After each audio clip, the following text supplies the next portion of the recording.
सोचिए, क्या एक मशीन के अंदर भी नैतिकता हो सकती है? क्या होगा जब एक रोबोट को एक ऐसा फैसला लेना पड़े जो उसकी प्रोग्रामिंग के ही खिलाफ हो? आज हम इरा सक्सेना की इसी सोच को जगाने वाली कहानी द ह्यूमन रोबोट में इन सवालों के जवाब ढूंढेंगे। तो ये सिर्फ एक टेक्निकल सवाल नहीं रह जाता, है ना? ये एक नैतिक दुविधा बन जाता है। क्या एक मशीन सही और गलत के बीच फर्क कर सकती है? आइए देखते हैं कि द ह्यूमन रोबोट इस मुश्किल सवाल को हमारे सामने कैसे रखता है। तो कहानी की शुरुआत होती है प्रेम चोपड़ा से, एक ऐसा आदमी जो कानून को अपने फायदे के लिए इस्तेमाल करने का एक बहुत ही अनोखा तरीका ढूंढ रहा है।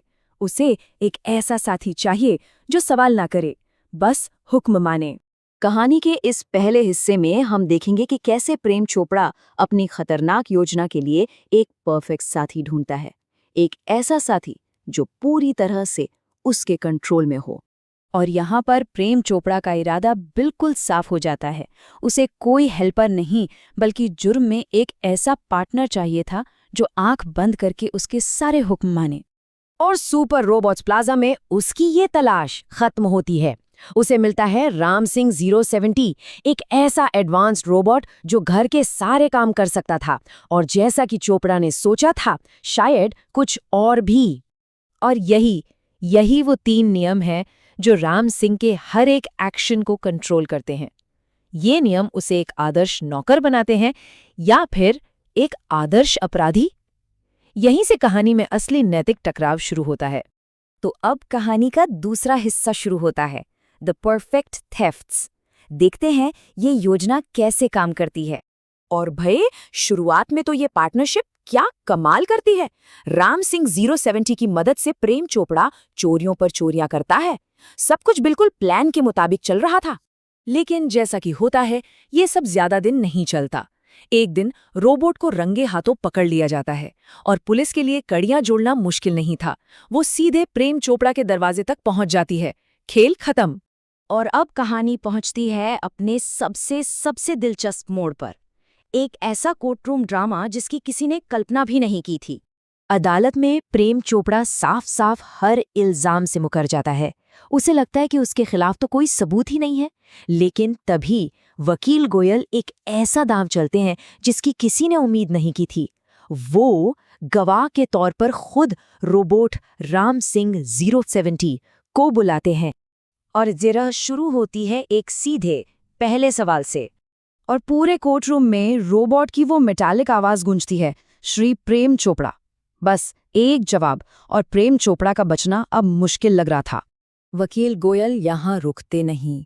वो फौरन अगला सवाल दागते हैं और पूरे कमरे में एकदम सन्नाटा छा जाता है। अब राम सिंह यहाँ अपनी प्रोग्रामिंग के हिसाब से ही जवाब देता है, सच्चाई को छुपाते हुए। वो अपने रोज के काम गिनाता है, सफाई करना, लॉन की घास काटना, कपड़े धोना। और यहीं पर रोबोट के कोड में एक तरह का शॉर्ट सर्किट होना शुरू हो जाता है। वकील के सवाल उसे एक ऐसी दुविधा में फंसा देते हैं जहां से हर रास्ता गलत लगता है। सोचिए उसकी दुविधा के बारे में। एक तरफ है मालिक का सीधा हुक्म, कोई भी जानकारी बाहर नहीं जानी चाहिए, और दूसरी तरफ है उसका दूसरा उतना ही जरूरी सिद्धांत, इंसानों को नुकसान नहीं पहुंचाना।